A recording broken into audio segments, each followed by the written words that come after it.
Je suis Steven Wyss, représentant du Collège de traducteurs Lorraine, et nous avons le plaisir de justement depuis, on a dit 6 ans, donc c'est la 6e fois qu'on fait cette collaboration avec le château de Lavigny et le centre de traduction littéraire de Lausanne, et où nous envoyons 4 de nos boursiers lauréats à Lavigny. Là, on passe à la première résidente lauréate de la bourse Lorraine à Lavigny, et c'est Lotta Toivanen. Il faut mettre l'accent sur la première syllabe, j'ai appris. Et j'ai aussi appris que Toivanen, ça veut dire petit espoir. Et je trouve que c'est assez chouette aussi pour ce qui est, tu as parlé aussi de, oui, qui lit encore la littérature, les traductions, mais on a encore de l'espoir. On garde l'espoir parce que la traduction, c'est une grande chose. Lotta Toivanen a traduit plein d'auteurs francophones, français. J'ai l'impression qu'elle est vraiment les grands stars de la littérature française en Finlande sont traduits par elle.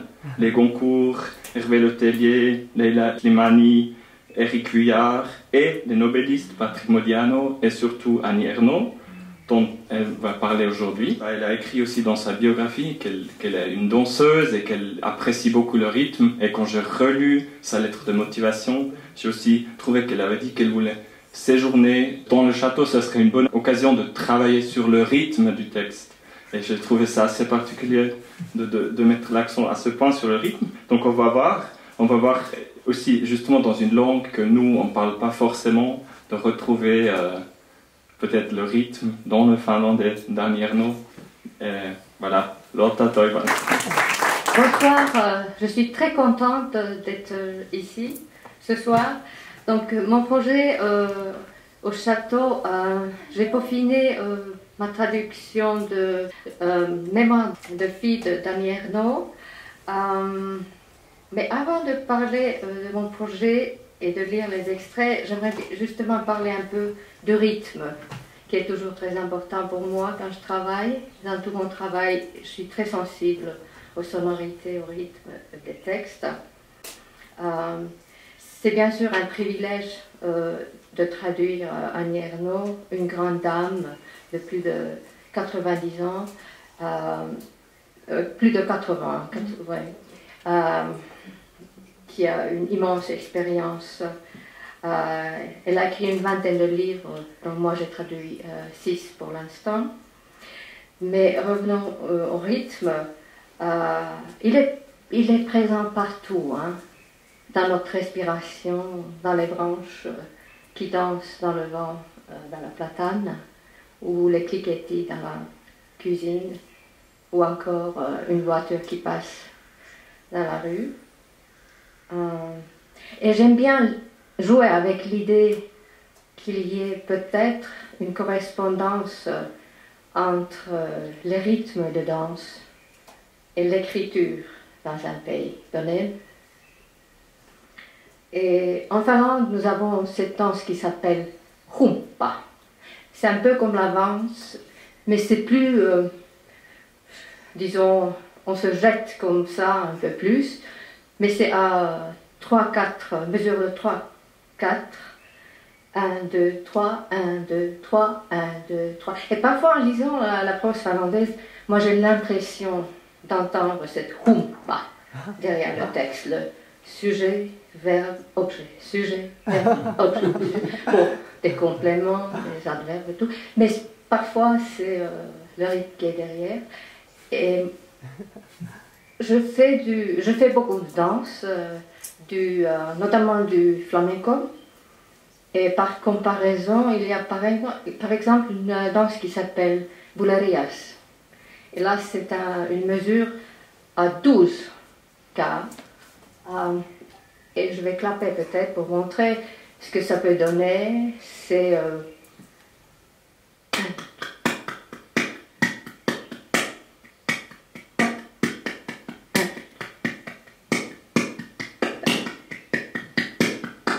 donc, et je me demande parfois, est-ce que, moi je traduis pas l'espagnol, mais est-ce que ça peut se sentir dans les écritures en Espagne?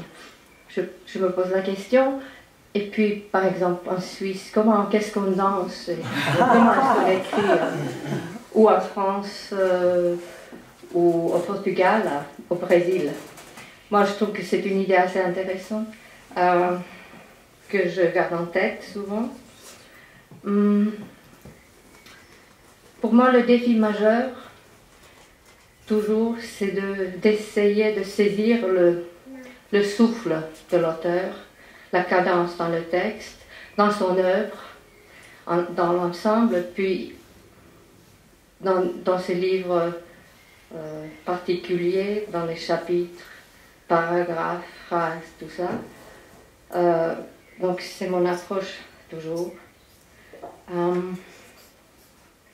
Mais passons à Annie Ernaux, revenons à Annie Ernaux, une citation de l'événement où elle décrit son avortement clandestin dans les années 60. Elle écrit: en écrivant, je dois parfois résister au lyrisme de la colère ou de la douleur. Je ne veux pas faire dans ce texte ce que je n'ai pas fait dans la vie à ce moment-là, ou si peu, crier et pleurer. Et pour moi, c'est un peu une clé de lecture, un consigne. Elle dit elle-même que son écriture est plate, parfois même laconique, mais c'est son style que je dois respecter. Je ne dois pas rajouter des fioritures. Je dois toujours garder en tête cette simplicité qui fait penser au reportage parfois. Une deuxième citation du livre Passion simple, où elle décortique une liaison avec un homme marié. Elle écrit, elle dit: quand j'étais enfant, le luxe, c'était pour moi les manteaux de fourrure, les robes longues et les villas au bord de la mer.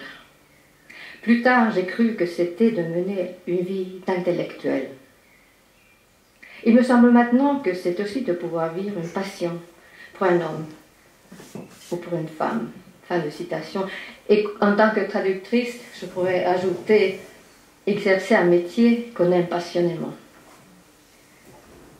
Il y a quelque chose dans ce passage, quelque chose de très reconnaissable pour moi, une sorte de sagesse de la vie. Et souvent dans ces livres, avec des petites touches de pinceau, elle décrit les différentes étapes dans la vie d'une femme, que je trouve très intéressant. Bon, maintenant passons aux extraits, le temps passe. Tiré de Mémoires de filles, donc, que j'ai peaufiné ici, j'ai choisi un tout petit passage du début du livre que je vais lire en finnois, donc ma traduction, et puis la traduction suédoise qui existe, signée Maria Björkman, et celle de Alison Strayer en anglais. Est-ce qu'il y a quelqu'un qui comprend le finnois dans la salle? Non. Le suédois? D'accord. Bon. Je vais tout de même commencer par le finnois et en quelque sorte partir du rythme et des sonorités et avancer vers le sens et la signification. Comme ça se fait comme une petite musique à 4 variations. Et si vous voulez bien, je vous invite à peut-être fermer les yeux, pas obligé, mais pour mieux écouter, concentrer à la sonorité, aux musicalité des... Je vais lire tout de suite comme ça, avec juste une petite pause entre chaque variation linguistique. Comme ça, vous allez entendre un peu les sonorités, la musicalité. Donc je commence par ma traduction finnoise. Ça va? C'est parti. On ihmisiä, jotka hukkuvat toisten todellisuuteen. Heidän tapaansa puhua, ristiä jalat, sytyttää savuke. He uppoavat toisten läsnäoloon.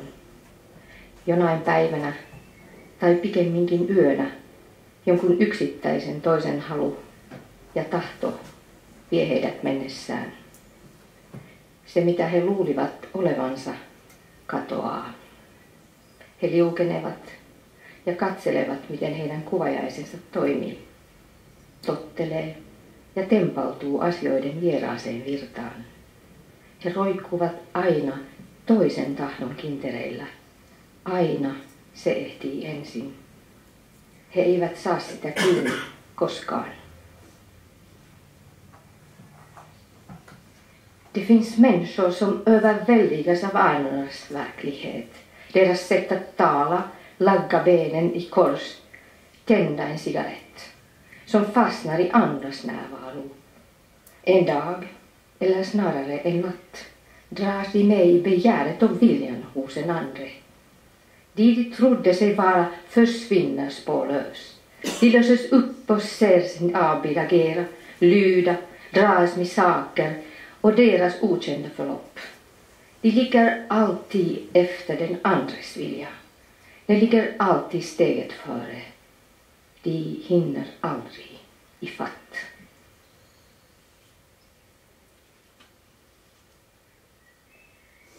There are beings who are overwhelmed by the reality of others. Their way of speaking, of crossing their legs, of lighting a cigarette. They become mired in the presence of others. One day, or rather one night, they are swept away inside the desire and the will of a single other. Everything they believed about themselves vanishes. They dissolve and watch a reflection of themselves act, obey, swept into a course of events unknown. They trail behind the will of the other, which is always one step ahead. They never catch up.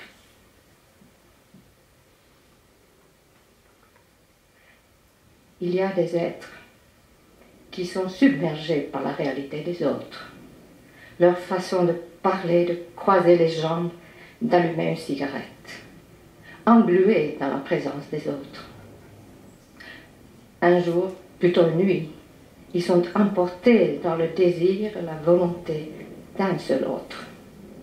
Ce qu'ils pensaient être s'évanouit. Ils se dissolvent et regardent le reflet agir, obéir, emportés dans le cours inconnu des choses.